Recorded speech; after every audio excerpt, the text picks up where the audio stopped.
All right, this is Dr. Mike Prince with the Open Mic Broadcast Network. We are here with Coach Willie Simmons, and we've got to be as candid as we can about this. A not so happy Coach Willie Simmons right about now. For the second year in a row, the Panthers were not invited to the FCS playoffs, and despite the work that's been put in with this program being 15-3 in the last two seasons of conference play, you go 7-4 regular season overall record. This 2016 campaign, your only two losses are to two teams who have yet to lose in a conference game. In fact, Grambling has not lost in 2 years a conference game, and Southern University only losses have been to the Panthers, Grambling State Tigers, and three-time Eastern Conference champion or division champion, the Alcorn State Braves.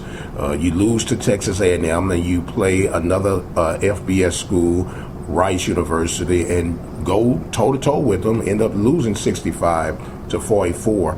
And yet, you find yourself on the outside looking in to another Missouri Valley Conference team that goes 6-5.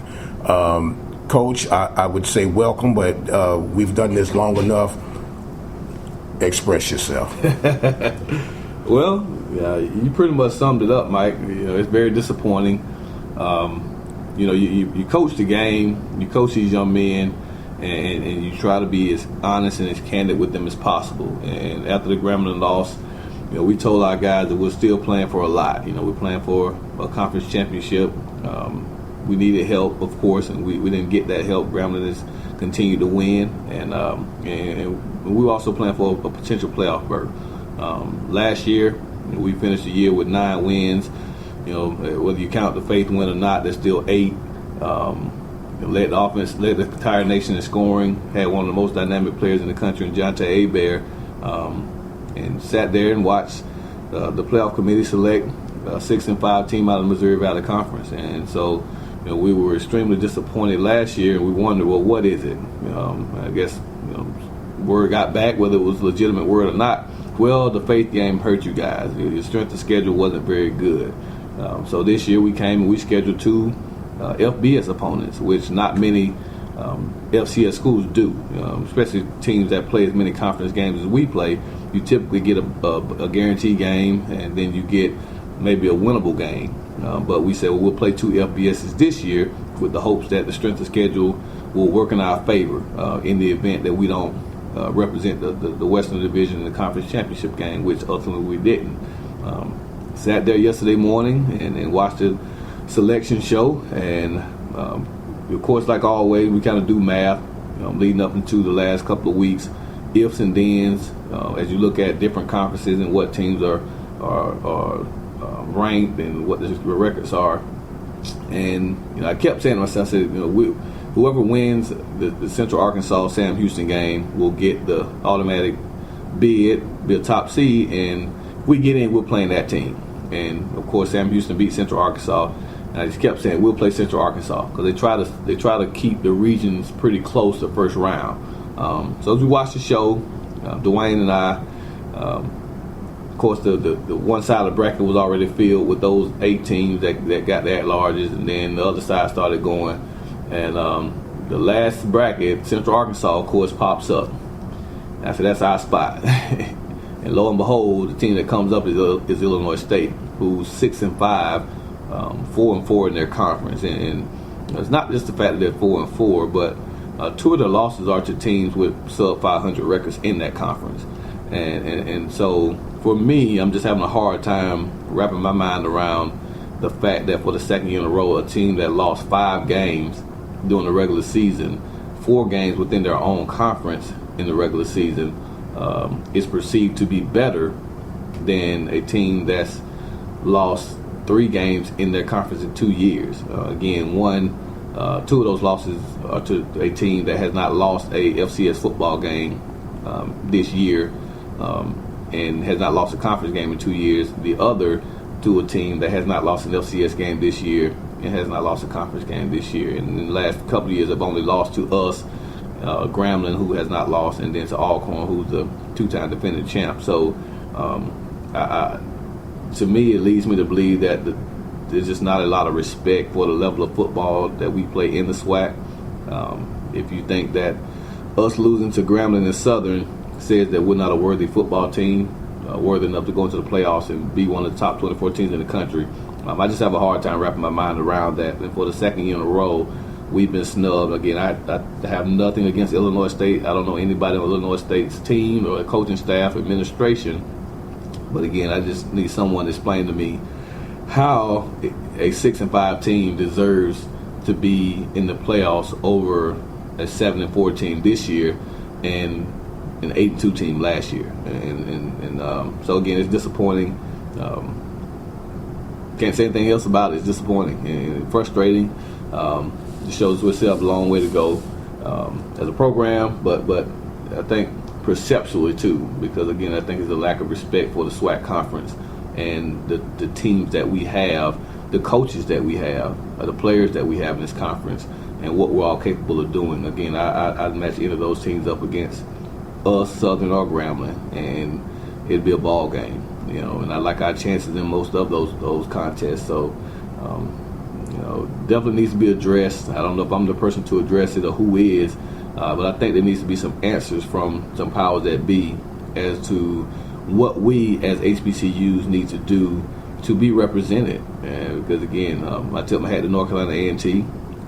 They're represented. They got in after losing a heartbreaker yesterday to North Carolina Central, another team who has not lost a conference game, went through their regular season undefeated as well. But A&T went through the whole regular season ranked, and I think that's something that helped them.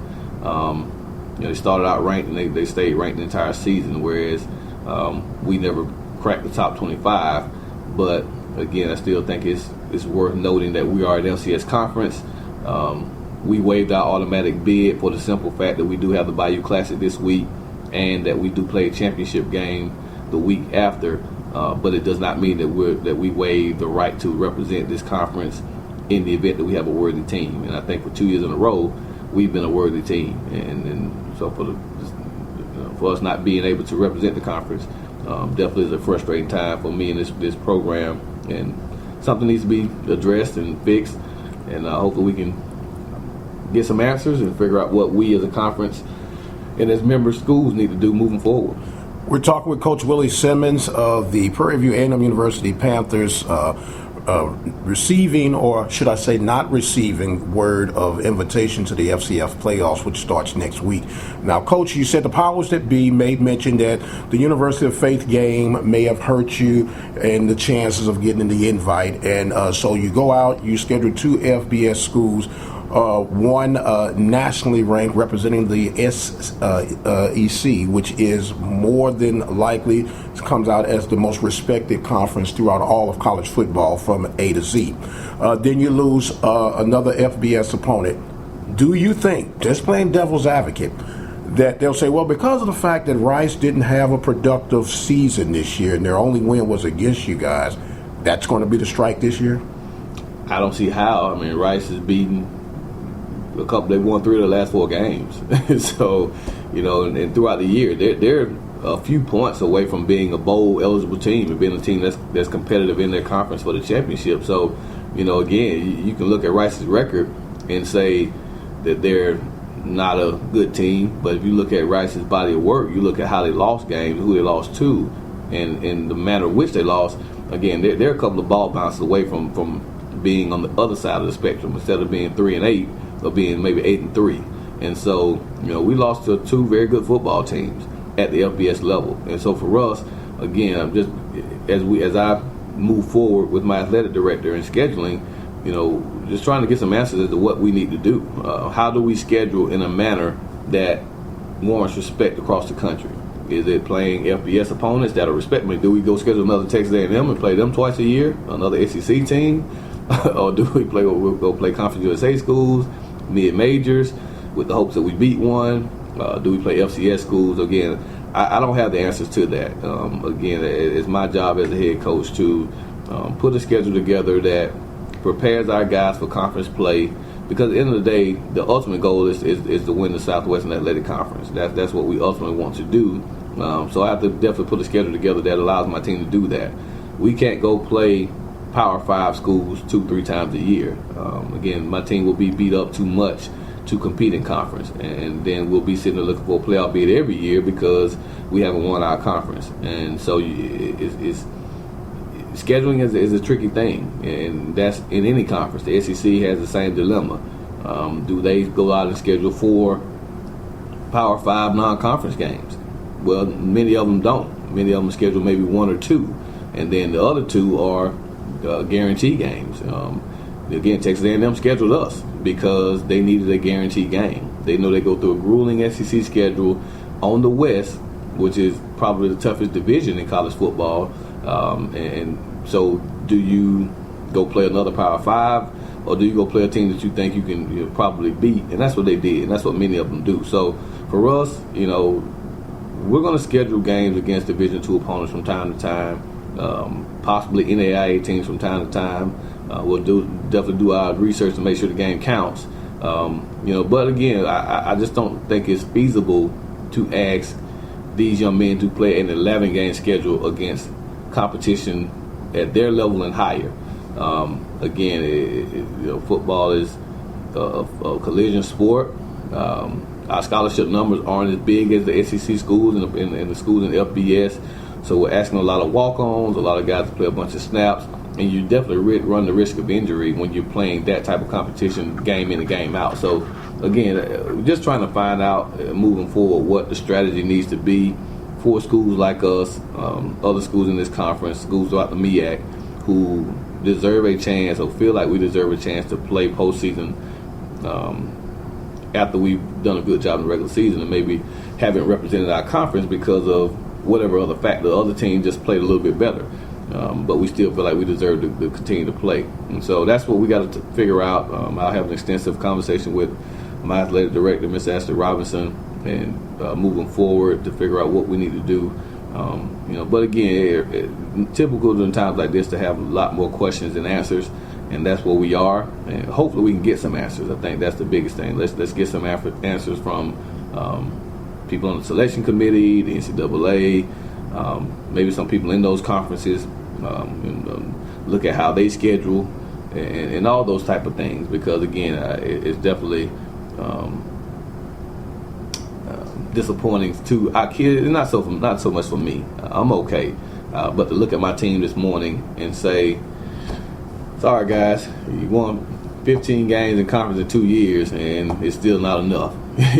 So it shouldn't have to be a championship or bust type of mentality in the SWAC or in the MEAC. Teams shouldn't have to go into the regular season thinking that they have to win their conference title or they don't play again after the last game. That shouldn't be the case. If a team has done enough on the field to warrant a playoff berth, you win 8 games, you win 7 games, you win 9 games, I mean, you deserve it. And so for our guys to not have that is truly, truly hurtful to me as a head coach, having to tell them and break the information to them that our season is cut short because a committee felt that teams that don't have as good a records as we do deserve to go to the playoffs, and we don't. Coach, I wanted to ask this question as the NCAA had made reference that the faith game hurt. You go in to readjust this year with Rice and Texas A&M. Is it going to be too far-fetched to imagine that maybe we need to start scheduling some Missouri Valley Conference teams in some of those non-conferences, especially with the way that the SWAC has rerouted, not playing all teams in conference and getting to 7, which will free you up for potentially 2 more non-conference scheduled games? Is that a possible direction that the Panthers can start going? I think so. Again, but the issue is for maybe not Prairie View, but for a lot of the other teams in this conference and in the MEAC, is you're not going to attract those type of teams to come to your place. Luckily for us, we have an amazing venue that we can attract teams to come here. Sam Houston State's coming to our place next year. Nicholls State's coming to us in 2018. Incarnate Word, I think, is coming to us in 2019. So we can attract those type of teams to come here and do home and homes. They're not going to give you money for guarantees. A team from the Missouri Valley is not going to pay you a whole lot of money to come play them. Montana, Prairie View trip played North Dakota State, I think 3 or 4 years ago. They might have made $25,000. It's not worth going to play North Dakota State in Fargo, North Dakota for $25,000. By the time you charter a flight, you pay for meals, you pay for hotel rooms. It's not worth doing that, to go play one of the top teams in the country at that level. But for us, we can play them. We can play the Southland schools, but is that enough? I mean, the Southland only got 2 teams in. The Missouri Valley got 4 or 5. So, logistically, it doesn't make a lot of sense to go schedule Missouri Valley Conference schools because, again, you're always going to travel there. And we all need more games on our home campuses. We need more games here at Panther Stadium. I'm sure Texas Southern and Grambling and Southern and all the other teams in our conference and the MEAC want more games on our home campuses because it generates revenue. And so it's still a capitalistic game. We got to make money. And so do you scrap the guarantee games to go play, FCS games where you're not going to make a lot of money? You're actually going to lose money because you got to travel there for the sake of hoping that that's enough to get a playoff bid? Or do you say the bottom line is we still need to make money to support our football programs and our revenue sports, so we have to get these guarantee games? So again, it's a delicate matter. It's a touchy subject. I don't think there's a 100% perfect formula that you can use. Some of the other FCS programs who may be a little more funded than we are, of North Dakota State, maybe a Sam Houston State, people like that maybe can afford to do that. But right now, I don't think many HBCUs are in the financial position to get out of playing guarantee games to make $300,000, $400,000, $500,000 on any given Saturday to go make $25,000, $50,000 to go play an FCS school, and then in the end still get left out of the playoffs. You know what I mean? So if it's guaranteed that we get in, maybe we do it, but it still doesn't guarantee it. And that's what I'm saying. We need to find out what formula would allow us to get an at-large bid. Is it playing more FCS? Is it not scheduling Division 2s and 3s and NAIAs? Is it only scheduling FBS schools that you have a chance to actually beat? Does a 67-0 loss to Texas A&M hurt us? You got to look at stuff like that too. So again, I don't have all the answers right now. Again, my focus is making sure my guys are finishing up the semester strong academically and preparing to hit the road to recruit, to bring some high quality student athletes into the university. And then I'll have a meeting with Mr. Robinson and we'll figure out a game plan moving forward. But in the meantime, again, I think it's important that we have these discussions so that we can get some answers for our member schools and moving forward, where we can schedule games that allow us the best possible chance to get to the playoffs if we're deserving. Again, we don't want any handouts, but if we're deserving, we feel like we should go. And whatever method that is in scheduling, we definitely love to go that route. Well, last I checked, and I know I've been out of school for a while. 7-4, whether I'm in Texas, Missouri, or Indonesia, is still better than 6-5. And it boils down to something that you made mention of earlier. Is there a sign, or is this an indication of lack of respect for the caliber of football that's being played not only in the Southwestern Athletic Conference and even the MEAC Conference, even though congratulations to North Carolina A&T, they did make it in, but last year they were on the outside looking in just as the SWAC was. So is it safe to assume that there's just a lack of respect for the football that's played in these conferences? I definitely think so, and I just did my conference call and I made the statement and I'll make it again. In FBS football, it's separated. They have what they call the Power 5 conferences, and then they have the Group of 6 conferences. 11 conferences in FBS football.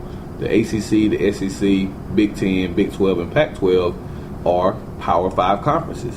They get an automatic qualifying bid to a New Year's Day Bowl because they go through their conferences winners. Conferences winners of the other conferences, the American Conference, Conference USA, the Sun Belt, the WAC, the MAC, and the Mountain West Conference. You have to. There's certain stipulations that you have to meet in order to represent the New Year's Day Bowls or the college football playoff. So there is a distinction amongst FBS. They understand that the SEC carries a lot more weight than the Sun Belt. FBS has made that distinction. Well, maybe the NCAA needs to do that with FCS. Do you consider the Missouri Valley Conference a Power 5 conference in FCS?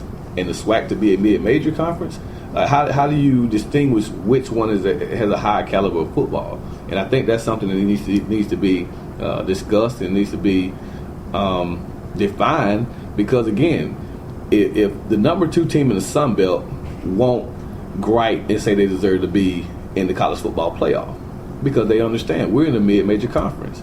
Now, we can go to a bowl game still, but we're not going to fight for the college football playoff or New Year's Day bowl, and we're the number 2 team in the Sun Belt, because we know we're not. Now, the number 2 team in the SEC, they will fight for that. If you left out Florida or Texas A&M from one of those major bowls, there would be an issue because they're in a Power 5 conference. Well, for FCS, again, I think there needs to be a distinction amongst who they perceive as the top conferences and who they don't, and so we'll know as a team in the SWAC, we will know, okay, the NCAA doesn't put us on the same playing field with the Missouri Valley Conference. We get the same number of scholarships, we got the same rules and regulations, just as FBS does, but we understand that perceptually these schools have more, and so the NCAA has made that distinction at the highest level of FBS, and that's wiped out a lot of confusion as to who goes where, what you got to do to be bowl eligible, and playing what type of bowl games. Some have automatic tie-ins and all those type of things. Like I said, maybe the NCAA needs to do that with FCS and say these few conferences are perceived as better than these conferences. So if you think the Missouri Valley is that much better than the SWAC, whereas 5 teams out of the Missouri Valley Conference can get into a playoff and not one team from the SWAC get into the playoffs, there has to be a definite disparity in perception, and whereas every team in the SEC that's bowl eligible will get a big bowl more than likely. Every team in the Sun Belt or Conference USA that's bowl eligible won't get a big bowl. But everyone understands that because they've clearly defined what a major conference is in FBS and what a mid-major conference is in FBS. Well, maybe we need to do that in FCS and figure out what's a major conference in FCS, what's a mid-major conference. Are we a mid-major? Clearly, because we don't have a representative in the playoffs for 2 years in a row. That was my next question. Do you think they've already subconsciously sent that message to who they feel are the top 5 of the FCS, and the rest of you just kind of get in where you fit in? And then that also leads to, does, in particular, the Southwestern Athletic Conference and the MEAC change their mode of operation in the future in order to eliminate some of that potential problem? Because in all due fairness, it would appear that this is a self-inflicting wound with the Bayou Classic, which is a traditional historical thing that has been going on between Grambling and Southern, because normally that game is played the first week of the playoffs in the FCS ranks. Is that a potential route to go to rectify this?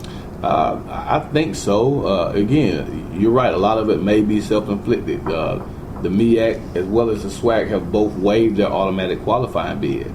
The MEAC had one up until 2 years ago.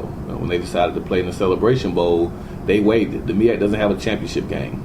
The winner of that conference in the regular season automatically goes to the Celebration Bowl. And so for us, waiving our automatic bid maybe has changed perception a little bit. Maybe has caused us to put ourselves in a position to where we say that we don't want to go to the playoffs, and maybe that's just kind of how they pushed us to the side and shunned us and said, okay, well, they don't even want to go because they waived it. They won't change the Bayou Classic for whatever reason. They play a championship game a week later, which will be the second round of the playoffs. So they just want to play a championship game again. So I think everyone has to kind of get on the same page. The conference, the NCAA, everyone involved, because what's the end game? If the end game for the conferences, the MEAC and the SWAC, is just a Celebration Bowl, then that's what we are. Then that's what we are today. I think we put all of our eggs in that basket in the Celebration Bowl. But again, there are a lot of teams in this conference, a lot of head coaches, a lot of athletic directors, I think, that would like to have an opportunity to go to the playoffs if given the opportunity. It helps recruiting. It raises our national brand. I mean, there was a selection show yesterday. Had Prairie View's name popped up, that's everybody in the country watching that show seeing Prairie View. And I'm sure that Jay Walker and some of the other guys on that show would have had to talk about Prairie View even for a second. It definitely raises my national brand. A lot of schools will use that in recruiting that we go up against. We recruit against Sam Houston State. We recruit against Central Arkansas, McNeese State, and guys in the Southland Conference. So they'll walk into a kid's home and say, hey, you can go to Prairie View, you can win 8 games, and you ain't going to play past the last regular season game unless you win your conference outright. In our conference, you win 7 or 8, you're more likely going to the playoffs. And that hurts us in recruiting. And so for us to continue to grow our brands as institutions to want to compete on the national level at the FCS level, it's definitely something that we need to consider. And it's always that fine line. Do we risk financial gain, which is what the Celebration Bowl does? There is a financial gain that comes along with the Celebration Bowl. Do we risk that for possibly a little more national exposure if we're going to the playoffs? So again, I'm just a head coach. That's not my decision to make. That's a lot higher than my pay grade. So I just have to continue to do my job and coach football. But I do think it's something that needs to be addressed, because if it doesn't, we'll continue this cycle, and then every year there'll be a team sitting there on the outside looking in saying, hey, now we didn't win our conference, but good grief. We played pretty darn well in the regular season. Can't we at least get a bid into the playoffs? And if there's nothing that's making the committee look twice to say, hey, this team deserves it, then it's not going to happen. Like I said, A&T basically, over the course of what they've done over the last 3 years, has bought themselves that spot in the playoffs. They were ranked all year. They didn't lose in conference until the last week. And they do have probably the top running back in FCS football in Tariq Cohen. So they've done enough to get some of that national attention. They beat Kent State this year, who's a low-level FBS school that has struggled in their own conference, in the MAC conference. Had we beat Rice, maybe that would have helped us. But again, can't control what happened. We did go into the game with the starting quarterback out, a lot of other guys injured. 2-3 starters suspended that week. Again, that's neither here nor there. But again, I can rack my brain.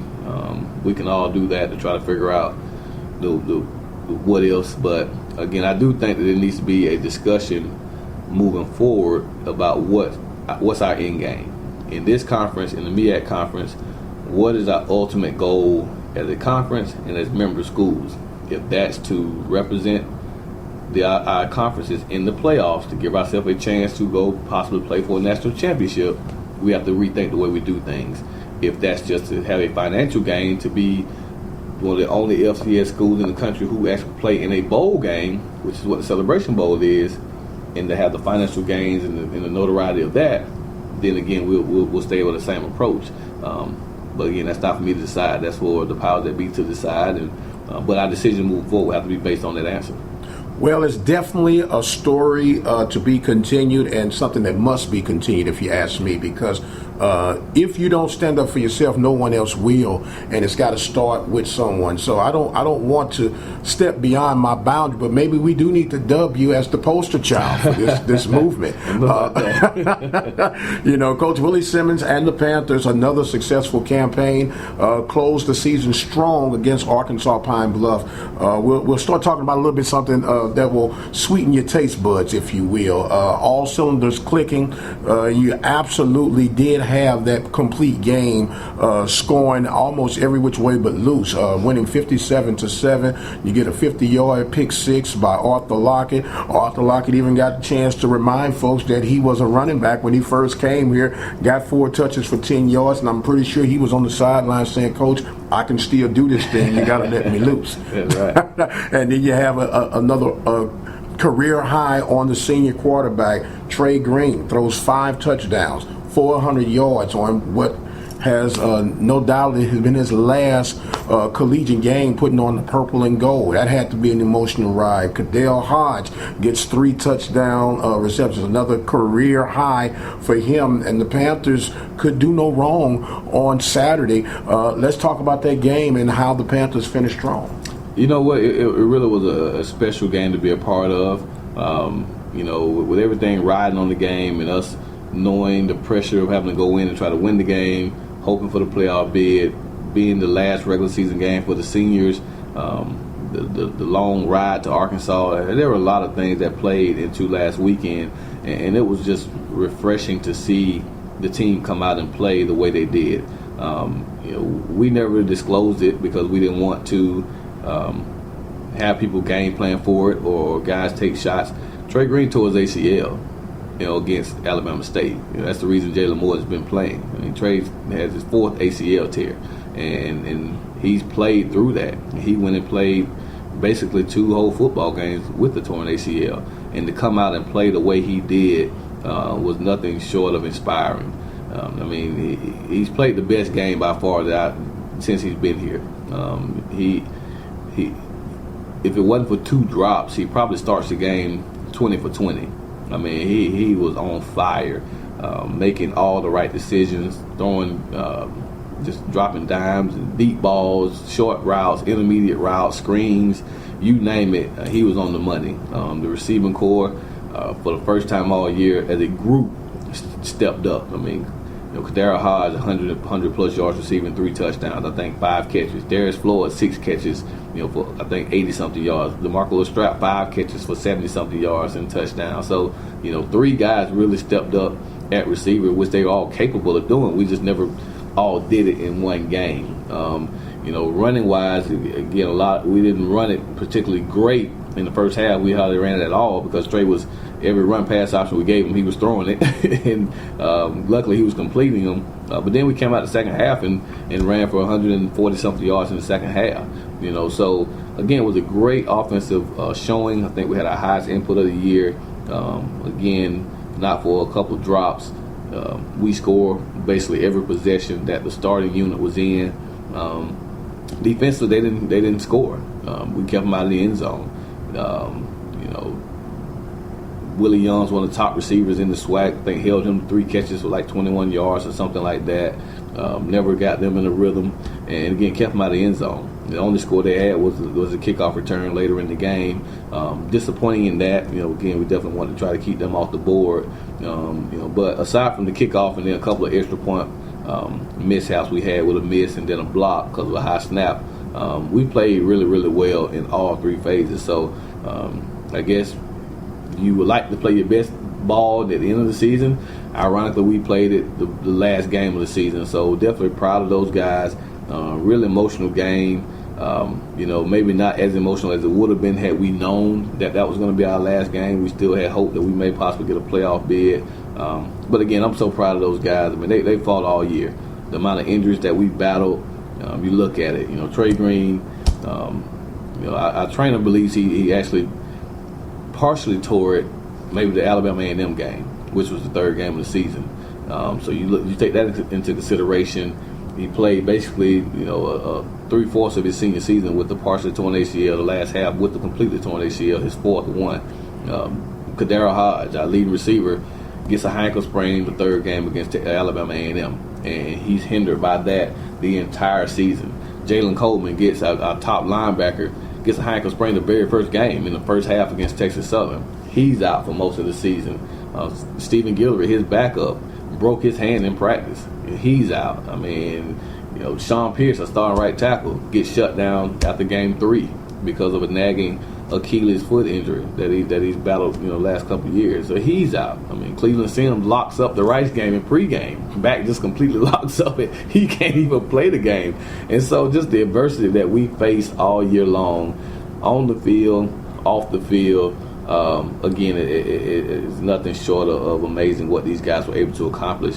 And that's the stuff behind the scenes that the average fan doesn't see, that the spectators don't see, that the critics don't see.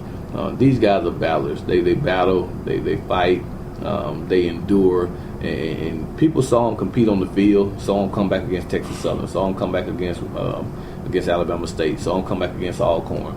But they didn't see the conversations I had with these guys in my office when they came in crying. They didn't see Josiah Freeman come in preseason camp saying, "My mom just lost everything in the flood." They didn't see, Shafiq Nelums come in crying saying, "Hey, I think my girlfriend just lost a baby." They didn't see.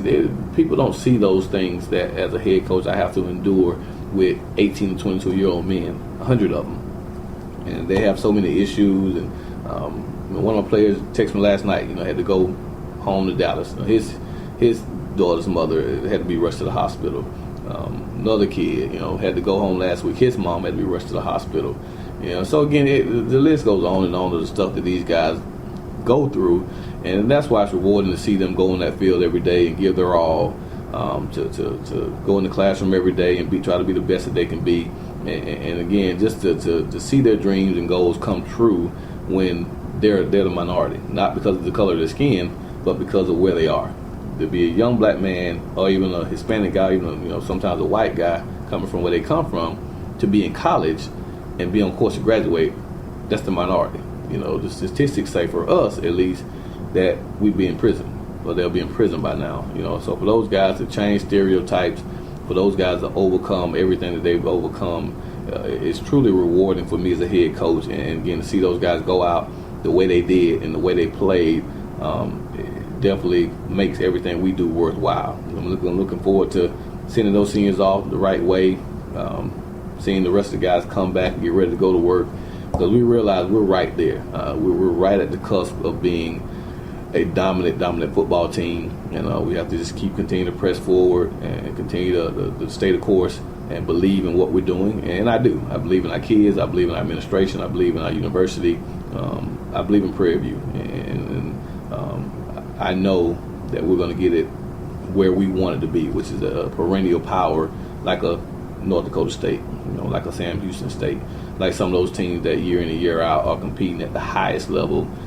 We have the ability to do that here with our resources, with our stadium, with the support and everything that we have. And just looking forward to continuing to go to work and, do no rest of the weary in football. So we're straight from season mode to recruiting mode. So that's right. We want to find the best players that I'm going to say money can buy, because we don't buy them, but buying the best players that cars can rent and drive to and fly to, and to increase the exposure of Prairie View A&M to bring great student athletes to this university, not just football players, but top-tier student athletes, and that's what we're committed to doing. Well, although the Panthers did not get the news expected, they did have another successful season, back-to-back winning seasons under second-year coach, now moving quickly into his third year, Coach Willie Simmons. Panthers finished their overall season 7-4, but more importantly 7-2 in conference play. And although they'll be on the outside looking in, these guys got a whole lot to walk with their heads up high on. It's not an easy feat. You can ask Arkansas Pine Bluff, who, believe it or not, 2012 were the SWAC champions. They just finished a dismal 1-10 season when they started off beating the two-time defending SWAC champions, Alcorn State Braves. Eyebrows were raising, talking about, man, could this be the year? And as a result, so Coach, what you guys have done here is a remarkable job, and we're mighty thankful and proud to be associated with Prairie View Football here at the Open Mic Broadcast Network. Our job from day one has always been to shine a light not only on this program but on a conference on that has been near and dear to me personally. Former player, now as coverage through our network and everything, and there's still work to be done, and we appreciate you guys giving us access to have this done. Another season of success for the Panthers, but the season has just started all over again because it's recruiting time. That's right. I know you got your whiteboard filled with X's and O's. We won't hit on that just yet, but we'll start keeping you close, because before you know it, it'll be signing day. Right. And as I said, the cycle starts all over again. Our second year, Coach, man, I'm gonna give you an opportunity to summarize the season, summarize the experience, and then we'll close out. Well, I kind of did, a second ago, just talking about the injuries and some of the things we've had to endure, so I won't bore the listeners with another synopsis of the season. But again, just honored. I said it when I took the job. I'm extremely blessed. The good Lord has definitely placed my wife and I and my family in a great situation here at Prairie View A&M. I think it's by far the number one HBCU in the land. One of the best FCS programs in the land, as far as everything that we have to offer, where we are, location, our academic prowess, our resources, this pristine stadium, beautiful office that we're sitting in, everything that Prairie View has blessed my family and I with. I'm extremely thankful, and I really appreciate Panther Nation for all of the support, for not supporting me, but supporting these young men in their endeavors, for coming out and filling this stadium, for traveling well with the team. Again, just continuing to grow the culture of Prairie View football. And that's my goal. My goal is to change the culture of this university as far as athletics in football. You know, we have a rich history that started in the 40s, 50s, and 60s that kind of died down in the 70s and 80s. We hit an extremely low point in the 90s when we were the laughingstock of college football, and we've slowly, since the mid-2000s, began to rebuild this program. And now we're to a place now where, again, 2 back-to-back winning seasons, only the second time that's been done here in 30-plus years. Brand new $60 million stadium, top recruiting class last year, number 2 in all the HBCU football. Again, some huge marquee wins and great things academically, what we're doing, the highest APR last year in the conference. Hope to have another extremely high one this year to increase our 4-year average, off of all sanctions and things of that nature. So, again, the program is moving in the right direction. And so I just encourage everyone, fan, follower, alum, whoever that is vested in this program, to continue to support these guys. Recruiting is a huge part of building a program. We hit the road as coaches. It's our job to get them here, but believe it or not, it's the student body, it's the players, it's the fans' job to close it and to seal the deal. And for these guys, when they step foot on campus, that they see a beautiful campus with a lot of love, a lot of history, a lot of tradition, and people that are invested in them. So, get behind these young men. Follow them on social media. See what they're doing when they come to campus. Tweet about them. Again, I tell a quick story now to let everyone go. When I played at Clemson, we recruited this guy out of Atlanta, Georgia. His nickname was Batman, believe it or not. And he came on his official visit, and while he was there, someone literally drove up to the stadium where we were in a Batmobile. and it just showed, and it's a regular person, a student, not anyone affiliated with the program, and it just showed him how much love the university had for him, that the people knew who he was, not just the coaching staff and the players, but regular students knew who he was. I knew what it felt like when I walked on Clemson's campus for the first time, and everyone said Willie Simmons before I put on a name tag. Regular people knew my name because and this was before the age of social media, before all of that, but they were vested in the recruits that Clemson was bringing on campus. And I encourage our student body, our alumni, to do the same thing. Everything within reason legally that we can do to attract the best student athletes that we can to continue to grow our program. I encourage you to do it, and let's do it not just for football, but for all the sports. Basketball season in full swing. We've already had a huge win in men's basketball. Women's basketball had a great come-from-behind victory last week, a buzzer beater. Of course, our soccer team went into the playoffs. Our volleyball team went into the playoffs. The track team performed well in cross country, and so we're working towards building the best athletic program in the SWAC and bringing that Commissioner's Cup home to the Hill. So it's going to take a ton of support. It's going to take financial support. It's going to take traveling to games, coming to watch us, and continue to support us to continue to grow us forward. And that's what we're all committed to doing here as coaches, and hopefully you, the fan, are committed to the same thing. So I from the bottom of my heart, I appreciate you as a fan. Mike, of course, you know how I feel about you, brother, and appreciate everything you do for us, this program. You're always welcome here anytime. But again, we'll continue to build it, and like the old saying said, if we build it, they'll come, and they are coming. The prospects are coming, the recruits are coming, and the wins are coming, and the championships will soon follow. So just bear with us. Again, we didn't finish the way we wanted, but again, I think I told the team we have a ton to be proud of, and this program has come a long way since an 88-game losing streak, and I'm just happy and privileged to be a part of where we're going, and to continue to move this program in the right direction. Well, couldn't have summed it up much better myself, Coach Willie Simmons and the Panthers. We want to wish you all a very safe travel holiday season.